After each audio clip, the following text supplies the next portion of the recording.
Nas últimas semanas a gente passou conhecendo a pessoa do Espírito Santo. Aprendemos a dar espaço a Ele, aprendemos a dar lugar ao Espírito Santo. Recebemos poder, né? Nós falamos da dunamis de Deus, do poder de Deus, aquela dinamite que a gente conversou 2 domingos atrás. A gente também entendeu que o caráter é o que sustenta esse poder de Deus revelado a nós, manifestado em nós. Sem o caráter não adianta nada. O caráter de Deus em nós. Mas hoje a gente vai finalizar essa série dizendo não somente sobre o que nós fazemos para Deus, mas sobre o que Deus faz em nós quando Ele resolve simplesmente aparecer, de repente aparecer. A gente vai falar sobre o mover do Espírito Santo. Hoje foi um dia no mínimo diferente, engraçado, né? Geralmente eu acordo no domingo bem cedinho, no sábado eu durmo bem tarde, então eu durmo bem pouco de sábado para domingo. E eu já sei já as mensagens que eu vou recebendo, né? Durante o domingo de manhã. Pastor, tô doente, não vou. Pastor, o trabalho não sei o que. Pastor, a gasolina não sei o que lá. Oh, o pneu. E hoje foi assim, como todo domingo, não é diferente. Mas eu já recebi algumas mensagens, né? Foram confirmando ao longo do dia que a gente estava esperando que ia acontecer. Em reuniões como essas que estão escritas, como essa que está escrita em Atos 2, não tinha nada muito preparado, esquematizado, cronometrado para aquele dia. E realmente o Espírito Santo de Deus, ele não é guiado pelos programas que a gente faz, pelas coisas que a gente organiza, coloca na mesa para fazer. A gente tem que estar preparado para que isso aconteça. Tem que estar muito bem organizado para que essas coisas aconteçam. Porém, todavia, a gente não pode depender da nossa organização para que o Espírito Santo se mova em nosso meio. Então hoje de manhã o violão do irmão deu problema aqui, né? Não funcionou, e mau contato. O diácono do dia, o pneu furou. Quantas quadras você estava daqui? Uma quadra daqui, furou o pneu, o irmão chegou aqui, era 10 e tanto, não era culpa dele, né? 9 e pouco eu já liguei. Você precisa de ajuda? O que você precisa? Um macaco? Eu mando alguém. Eu falei, não falei? Eu liguei e falei, o que você precisa? Eu mando alguém para te ajudar. E é assim mesmo, lá em casa a gente teve um monte de coisinha, de situações e tal. A vida é assim, a gente vai ter imprevistos. Mas o fogo de Deus, e hoje a gente está falando sobre ele acontece no meio da nossa organização. O de repente de Deus, ele acontece também no meio da nossa organização. Por que eu não gosto muito de gente que fala assim, não, vamos lá, vamos ver o que vai dar?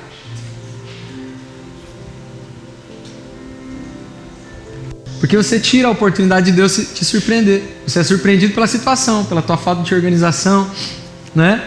E a gente se organiza para tanta coisa. A gente se organiza para o nosso trabalho, a gente não chega atrasado. A gente se organiza para o compromisso com os nossos amigos. Nossa, se alguém marcar um café na casa de alguém, a gente não atrasa. Se alguém marcar uma janta na casa, não atrasa. Agora, para coisas que realmente são importantes, ou deveriam ser importantes, a gente não dá o devido valor. Eita Deus!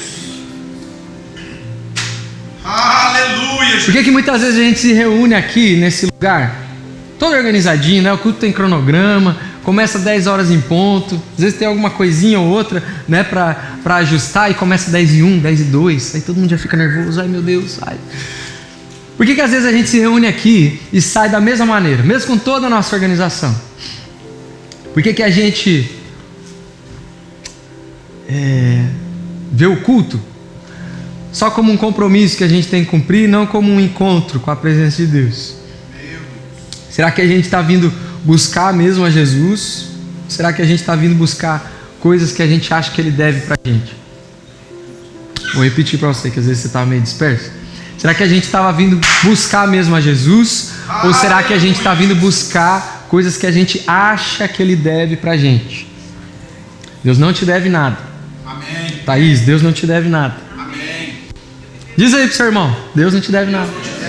Deus não te deve nada, né? O verdadeiro mover do Espírito Santo não é guiado pelos nossos programas, pela nossa organização, mas muitas vezes a nossa desorganização impede Deus de fazer o que Ele precisa fazer. Não estou falando que Deus, o poder dele está limitado à nossa desorganização. Então eu estou desorganizado, Deus não vai fazer. Não é isso que eu estou falando. Estou falando que muitas vezes a sua desorganização faz Deus agir com você de outra maneira, que talvez não era necessário, mas Deus tem que fazer porque você é desorganizado. Fala, Deus. Vou começar falando sobre a nossa soberba. Nossa soberba é um perigo. Um perigo. Eu vou colocar algumas coisas para a gente perguntar aqui. Poxa, pastor, não dá descanso, é sobre o Espírito Santo, o que isso tem a ver, né? Mas vamos lá. Aleluia. Você sabe por que você não sente mais a presença do Espírito Santo em você? Por que a gente começa a adorar aqui e se parar a música você não fala mais nada? Sabe por que tem que ficar alguém aqui, a Kelly, pedindo, irmão, levanta a mão, fulano, faz não sei o quê? Por que tem que alguém fazer isso? Você sabe por quê? Você sabe por que você não ora mais em línguas? Podem ser muitos motivos, né, que causam isso. Mas talvez é porque você pensa que Jesus é teu estagiário. Talvez é porque você pensa que você tem que servir a Deus por algum motivo específico, alguma necessidade específica tua. Eu vou no dia que dá. Eu vou no dia que eu posso. Eu oro no dia que eu não estou cansado. Eu falo com Deus no dia que eu não estou com sono. Meu Deus, acordei atrasado. Aí a tua desorganização vira o motivo pelo qual você perde relacionamento com Deus. Que coisa boba, né? A gente perder relacionamento com o Criador porque a gente é desorganizado. E a gente é organizado para tanta coisa que não merece a nossa organização. No domingo talvez você diz, eis-me aqui, Senhor, faz comigo, faz em mim. E na tua segunda, como é que é? Jesus, senta ali, espero te chamar, a hora que eu precisar, você abençoa meus projetos, carimba tudo aí, faz certinho. Obrigado, Jesus, Deus abençoe, até amanhã. E o seu culto começa a virar uma reunião de cobrança com Deus, uma relação de cobrança com Ele, onde você vai tentando dar ordens, porque ninguém dá ordem para Deus, mas você tenta, você vai se enganando, não é que você está dando ordem para Deus, e vive na mesma, como se você não servisse, como se você não tivesse a Deus, como se o altar do Senhor fosse um balcão de reclamação, um balcão de pedido, enxergue como você quiser, porque você acha que Deus te deve alguma coisa. Pastor, o que isso tem a ver com o Espírito Santo? Volta no assunto do tema, está desconfortável. Tem tudo a ver, a gente troca a nossa intimidade com Deus por qualquer coisa, por qualquer bem material, qualquer conquista. Basta surgir uma oportunidade um pouquinho diferente, que você acha que você vai ganhar um pouquinho mais de vantagem com aquilo, estou trocando, não quero saber. Se o motivo, presta atenção, se o motivo de você seguir a Jesus, se o motivo de você seguir a Cristo é o que Ele pode ou não colocar na sua mão, é as coisas com as quais Ele pode te abençoar ou não, é as coisas com as quais Ele pode te dar, for alguma coisa além do que Ele já fez na cruz por você, do que aquilo que Ele já entregou na cruz por você, você ainda não conhece a Jesus de verdade, você ainda não se converteu. Vou parar por aqui. É só uma introdução. Vamos abrir Atos 2 de novo? Perdão, irmão. Sabe quando é que a nossa vida financeira vai alavancar? Quando a gente conseguir equilibrar o nosso tempo. Você não consegue tomar boas decisões no teu trabalho, porque tu trabalha demais, perde tempo trabalhando em vez de pensar sobre ele. Aí toma decisões ruins. Você não dedica tempo para tua família, você ficar em paz. Você descansa, você precisa descansar. Tá com seus filhos, tá com a sua esposa. Ligar para alguém. Faz terapia, irmão. Sabia que não é pecado? Pastor, mas não tem terapia na Bíblia? Tem. Hoje eu não puxei a passagem aqui, mas tem. Outro dia eu vou falar para você. A gente tem que se organizar. No meio da nossa organização, Deus vai, desorganiza tudo, surpreende a gente, faz um milagre. Porém, se a gente está desorganizado, não acontece. Não tem como seu filho ser organizado, você esperar dele que ele seja um grande homem, se ele não vê isso em você. Não tem como a sua filha não se dispersar nas coisas que ela faz, se o tempo todo o que você faz é se dispersar. Você faz a comida assim, você conversa com eles assim, você está na mesa assim. Não tem como, é impossível.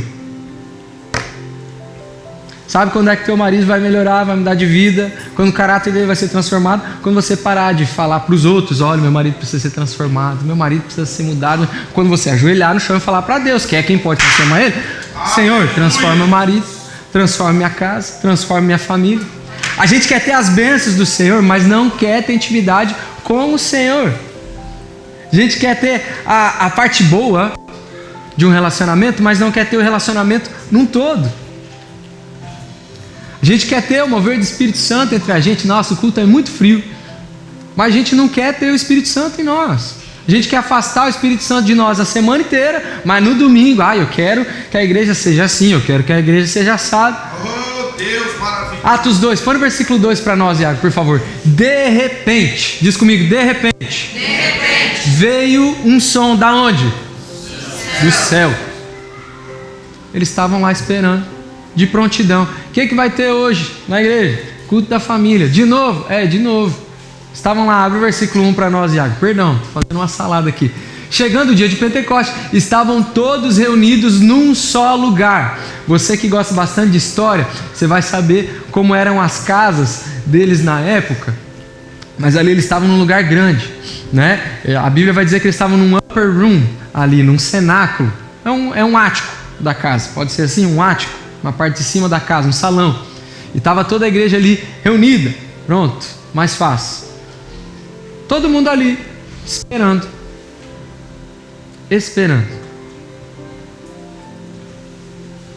Não veio de um cronograma, não veio de uma estratégia, porque às vezes o nosso cronograma dá errado, às vezes o que a gente prepara dá errado. O Iago hoje chegou cedinho aqui, arrumou as coisas, falou: pastor, tá faltando não sei o que. Falei: chama o fulano. Ele chamou fulano não atendeu, né? Chamou, não atendeu e tal. O que eu faço agora? Não sei também o que você faz, irmão. Vai dar certo, nós vamos chegar no culto, vamos adorar Jesus, vai dar certo, tá tudo bem.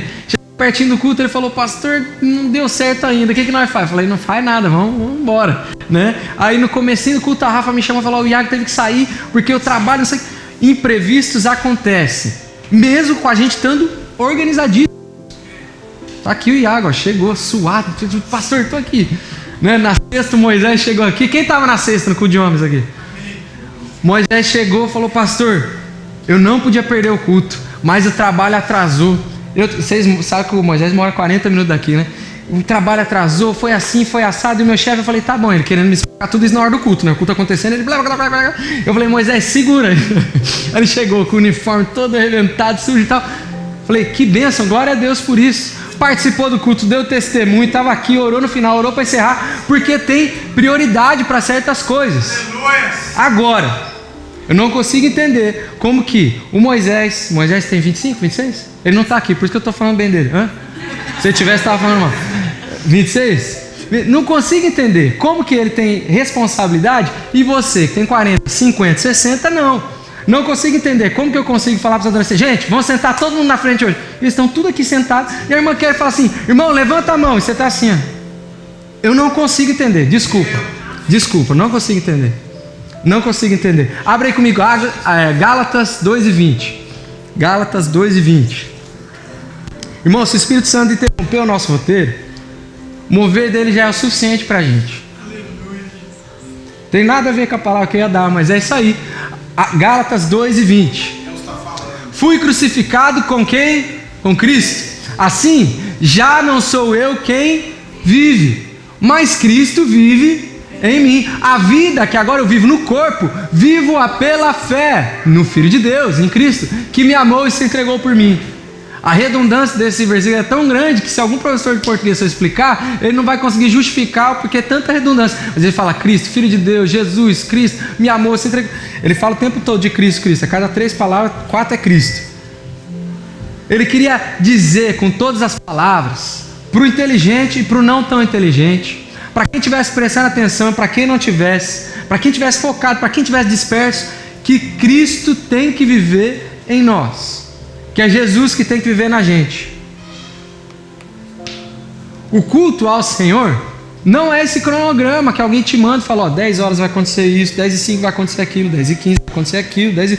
O culto sai daqui de dentro. Amém. O altar é você, o teu coração. Aleluia. Se Cristo não vive em você, se você não morreu ainda para você mesmo e não deixou Cristo tomar conta do seu ser, não tem como a gente esperar uma manifestação do Espírito Santo diferente em nós. Abre Filipenses 3:8. Estou cheio das cartas hoje. Filipenses 3:8. Alguém pode ler para nós? Filipenses 3 e 8. Está autorizado. Mas do que isso, considero tudo como perda, comparado com a suprema grandeza do conhecimento de Cristo Jesus, o meu Senhor, por quem perdi todas as coisas. Eu considero como esterco para poder ganhar Cristo. Considero tudo como perda, dependendo da sua versão aí, como coisas insignificantes. Ou vai ter até uma versão que é mais radical aí, ela fala umas outras palavras. Mas enfim. É inestimável o prazer, ou é de suprema grandeza, o prazer de conhecer a Cristo Jesus. O que o apóstolo está falando aqui é que por causa desse conhecimento, dessa presença, desse mover, ele não tem problema em perder todas as outras coisas. A gente cantou aqui, né? Tudo é perda. Tudo é perda. Se eu não tenho a ti, não tenho nada. Mas a partir do momento que qualquer coisa aparece, você não quer saber de Jesus mais. Você não quer saber mais da presença de Deus. Então, essa mentira se reserva a esse ambiente que está aqui dentro. A gente vive uma realidade simulada aqui dentro. E quer que Jesus resolva os nossos problemas lá fora. E aqui dentro também, que às vezes você arruma problema aqui dentro. Pastor, mas como que eu vou ter essa intimidade com o Senhor, de maneira que Ele viva em mim e não mais eu não controlo as minhas ações, as minhas vontades, o meu querer. Muitas vezes o que eu quero eu não consigo fazer. E o que eu não quero é a primeira coisa que eu faço quando eu acordo. Pastor, eu pequei. Se aproxima. Ele é capaz de perdoar o seu pecado. Se aproxima dele. Pastor, eu estou sujo. Se aproxima, ele te limpa. Pastor, eu estou frio. Eu deixei isso acontecer. Pastor, de tudo isso que você está falando, se aproxima. O Espírito Santo vai te aquecer novamente. A chama do Senhor vai queimar dentro do seu coração de novo. O que a gente não pode fazer é tratar a Deus como nosso mordomo. De maneira que a gente começa a se enganar, falar, ai meu Deus, que coisa maravilhosa estar na tua presença aqui dentro, e lá fora a gente vive a vida de qualquer jeito, de qualquer maneira. Adoração, irmão, não é você sentir a Deus. Tem dia que você vai ter que adorar sem sentir. Adoração é Deus sentir você. É Deus sentir você. Abre aí Gênesis 8, 21. Noé desce da arca, devia estar bem cheiroso, cheio de bicho, junto com ele. E a primeira coisa que ele faz, quando ele... Eu não vou ler o capítulo inteiro, né? Mas a primeira coisa que ele faz, quando ele desce daquele lugar, quando a porta se abre, o próprio Deus abriu a porta da arca, ele desce dali, ele não vai se espreguiçar, ele não vai andar, ver como é que está as plantas, como é que está indo o resto de água que ainda tem, que está secando, se os filhos dele estão felizes ou estão descontentes. Ele não vai olhar isso. A primeira vez que a Bíblia fala de adoração, propriamente dito dessa maneira, como um altar levantado ao Senhor, é aqui. É quando Noé desce da arca e ele entrega um sacrifício ao Senhor. Aleluia. E aí Deus mostra ao seu povo, não só a nós, mas ao seu povo lá atrás, como é que ele recebe adoração. Olha só, o Senhor sentiu o aroma agradável e disse a si mesmo, por causa da adoração de Noé, não é porque ele viu a terra e todo mundo se inundou, e os ímpios se quebraram tudo e foi todo mundo embora, só sobrou a família dele. Não é por causa disso. Deus mudou a ideia porque sentiu o aroma da adoração de alguém. Nunca mais amaldiçoarei a terra por causa do homem, pois o seu coração é inteiramente inclinado para o mal desde a infância, já nasce assim, eu os criei desse jeito, mas eu nunca mais destruirei todos os seres vivos como fiz dessa vez. Aleluia. Ele sentiu o cheiro da adoração daquele homem. Ele sentiu o cheiro da adoração. Como é que tem chegado o aroma da sua adoração para Deus? Pastor, o que isso tem a ver com o mover do Espírito Santo? Tudo. Abre aí 2 Coríntios 2:15. Deus fala mais uma vez ao seu povo sobre esse mesmo cheiro. Ele vai comparar nós como a própria adoração vivente. Vai dizer assim, ó, porque para Deus somos o aroma de Cristo entre os que estão sendo salvos e os que estão perecendo. No meio da iniquidade, Deus encontrou Noé e falou, vou salvar isso aí. No meio da iniquidade, a noiva de Cristo era o aroma dele para Deus. Entre os que estavam sendo salvos e entre os que praticavam iniquidade. Não é sobre o que você gosta. Não é sobre o que você quer fazer. Não é sobre o que você sente. Gostando ou não, preciso adorar a Deus. Querendo ou não, preciso adorar a Deus. Sentindo ou não, preciso adorar a Deus. Chega perto de Jesus. Chega perto de Jesus. Amém. Porque para Deus nós somos o aroma de Cristo entre os que estão sendo salvos e os que estão perecendo. Se eu não me consagro mais, se eu não procuro mais estar na presença do Senhor, se eu não busco mais o conhecimento dEle, não tem como eu esperar nada diferente de Deus. Primeiro, porque você pode fazer todas essas coisas e Deus ainda não fazer o que você quer. Porque não quer dizer que o que eu quero é vontade de Deus. Segundo, porque se você não está fazendo nada disso, é pior ainda. Você está tratando Deus como seu secretário. E Deus não é secretário de ninguém. Não vai fazer a tua vontade. Porque daí Ele vai estar te ensinando algo errado.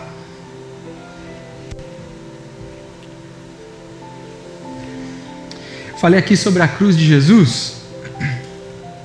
Não posso passar mais um culto sobre o Espírito Santo sem falar isso. O Espírito Santo sempre aponta para a cruz de Jesus. Amém. Todo mover, toda manifestação dele vai apontar para a cruz de Jesus. Se Deus não fizesse mais absolutamente nada em meu favor, em seu favor, além da cruz, além de ter se entregado para garantir para a gente salvação, vida eterna, será que mesmo assim a gente seria capaz de adorar a Deus? A gente olha o lado feliz da história, estou falando sobre Noé agora, mas a gente não percebe que ele perdeu tudo também. Ficou só a arca e os filhos. Ele também perdeu tudo. Deus não foi seletivo com as coisas, né? Só livrou ele. O resto da terra foi tudo. E aí, se Deus só te salvar, será que isso é o bastante para você construir um altar para Ele? Para você se sacrificar, para você se entregar a Ele? Será que você ainda seria capaz de dizer que Ele é o suficiente, que Ele é o bastante para você? O mover de Deus, o mover do Espírito Santo, aqui ou em qualquer lugar, ele é para a gente lembrar disso. Será que só a salvação me basta?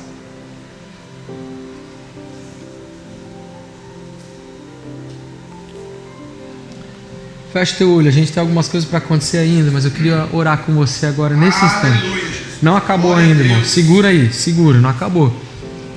Quero fazer esse exercício com você. Fecha teu olho aí. Deus maravilhoso. Será que se Deus não fizesse mais absolutamente nada em seu favor, será que ainda assim você o esperaria como povo em Atos 2?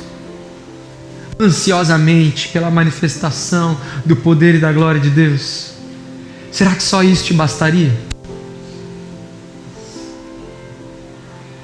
Será que se eu fizesse tudo, eu continuaria a servir ao Senhor da mesma maneira?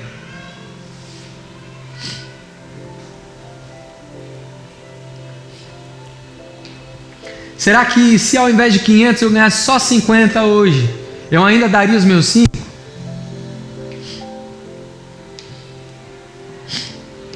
Será que se tudo estivesse me estressando, uma mãozinha bem pequenininha cutucasse a hora da minha calça, chamando minha atenção, será que eu seria capaz de parar tudo para dar atenção para essa pessoa que é tão importante para mim?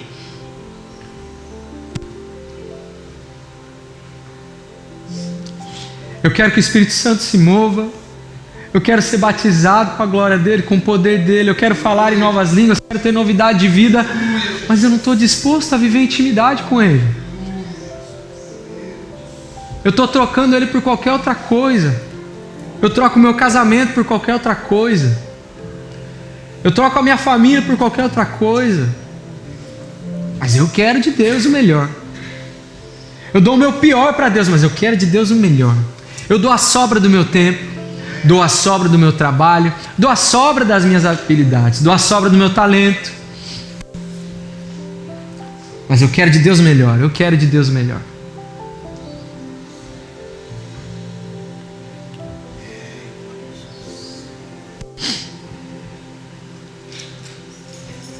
Amém. Obrigado você que fechou os olhos para ter essa reflexão comigo.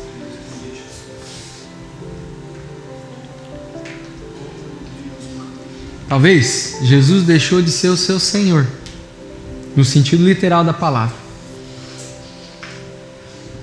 Talvez Jesus deixou de ser só o seu amigo. Você tem reverência, você serve a Deus, você dá o seu melhor, mas você deixou de ter intimidade com Ele.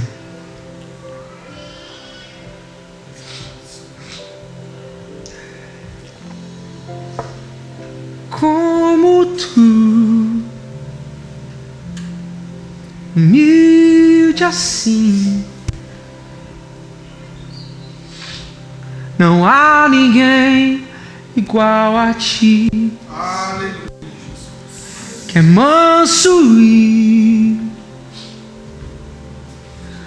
humilde assim, não há ninguém igual a ti.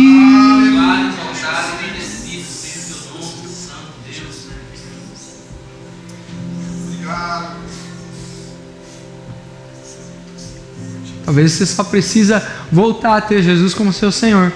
Aleluia, Jesus. Talvez você nunca fez essa oração. Gostaria que você colocasse sua mão no seu coração e confessar Ele como seu Senhor. Glória a Deus, aleluia. Talvez você precisa fazer essa oração de novo. Eu queria te convidar a fazer isso de novo, não é pecado não.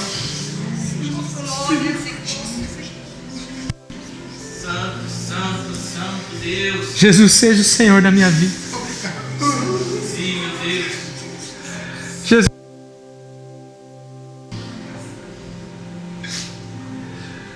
Jesus seja o Senhor da minha família. Senhor, eu estive longe. Glória a Deus. Eu me esfriei, mas eu quero estar perto de novo. Espírito Santo de Deus, aquece o meu coração. Senhor, eu negligenciei a sua presença. Espírito Santo, estou aqui outra vez. E recebe.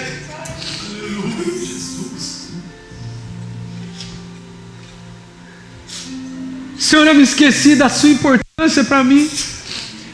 Eu me esqueci que o ar que eu respiro depende da sua vontade. Eu me esqueci que o chão que eu piso depende do seu querer. Eu me esqueci que o trabalho que eu tenho eu consegui porque eu pedi muito para o Senhor e foi o Senhor que me deu. Senhor, me perdoa. Senhor, me perdoa porque eu pedi tanto por esse milagre. E agora que eu o tenho, eu não o respeito com devida atenção. Senhor, eu pedi tanto pela minha família, e agora que eu a tenho, eu não a respeito com a devida atenção. Senhor, eu pedi tanto para ter um filho, mas agora que eu o tenho, eu não dou o devido valor. Espírito Santo, eu fingi por tanto tempo que era seu amigo. Pedi pelo teu favor, pela tua presença. Cantei querendo te mover. Mas eu mesmo não queria estar perto de ti, Espírito Santo. Me perdoa. Me perdoa. Me perdoa, Espírito Santo, porque eu sou infiel. Me perdoa, Espírito Santo, porque tantas vezes eu não ouvi a sua voz. Me perdoa. Me perdoa. Meu Deus. Ah, como espero o dia em que verei a face do meu amado. Aleluia. Aleluia. Ah, como espero o dia em que a alegria enfim será completa. Deus. Eu não vou te chamar para o altar. Acredito que para todos nós, Jesus devia ser o suficiente. E talvez não tenha sido. Talvez a gente ache que falta alguma coisinha a mais, falta uma pitadinha na minha vontade, um pedacinho do meu querer, que Jesus não é o suficiente. Não preciso trabalhar mais, que Jesus não é o suficiente. Não, eu preciso discutir mais, que eu preciso provar meu ponto. O Espírito Santo não é o suficiente. Não vai convencer ele, não. Eu preciso brigar até o final, eu preciso causar uma situação. Eu preciso acabar com a paz para provar que eu estou certo. O Espírito Santo não é o suficiente.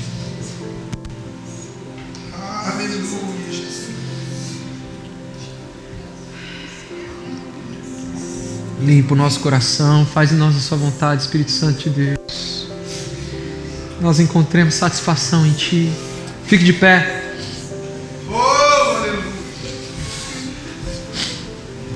Glória a Deus, aleluia.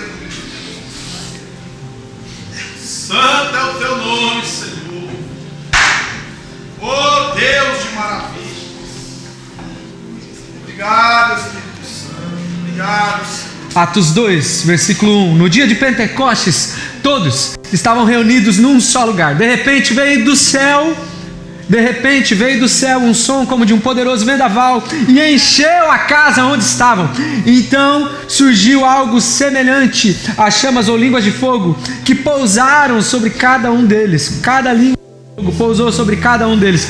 Todos foram cheios do Espírito Santo e começaram a falar outras línguas, conforme o Espírito de Deus os habilitava. Muitos, admirados, exclamavam: como isso é possível? Esses homens são todos galileus, e no entanto, cada um de nós ouve falar em nosso próprio idioma.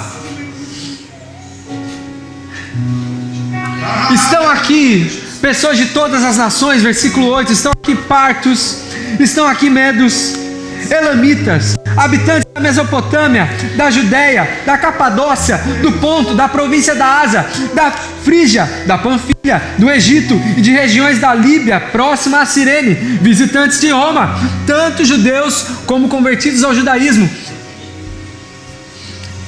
árabes, cretenses, mas todos nós ouvimos eles dentro daquela sala falarem em cada uma das nossas línguas. Admirados e perplexos, todos aqueles povos que estavam fora daquele lugar tiveram que reconhecer que estava acontecendo algo diferente ali. Não era possível. Quem estava dentro e quem estava fora não entendia. Era uma resposta de Deus ao posicionamento do povo dele. Às vezes a gente está esperando que Deus faça alguma coisa, que Deus haja de alguma maneira que a gente espera, e Ele quer agir como resposta ao seu posicionamento. Ele quer transformar quem está aqui dentro, quer transformar quem está lá fora, como resposta ao meu e ao seu posicionamento. Glória a Deus. E agora é com você. O que é que a gente vai fazer? Curva a sua cabeça. Senhor, eu te agradeço por sua graça, favor imerecido sobre nós. Espírito Santo de Deus, eu te agradeço porque o seu mover não depende da minha organização, muito menos da minha desorganização, não depende da minha expectativa. Pelo contrário, o Senhor me surpreende todas as manhãs. Eu te agradeço, Senhor, porque a sua presença é manifesta em nós. Senhor, eu sou grato por sua operação de milagres, maravilhas em nosso meio. Mas, Senhor, que o Senhor não encontre o coração somente grato ao Senhor, mas servo de Deus. Que o Senhor não encontre o coração somente feliz, alegre pelos seus grandes feitos, mas satisfeito pelo seu maior feito na cruz do Calvário por mim. Senhor, que o Senhor encontre em mim um espírito alegre, renovado, porque vive em santidade e não só pelo que o Senhor me ofereceu. Senhor, que o Senhor encontre em mim um coração abençoador antes de um coração que busca ser abençoado. Aleluia. Tua é a glória, Tu és digno de tudo.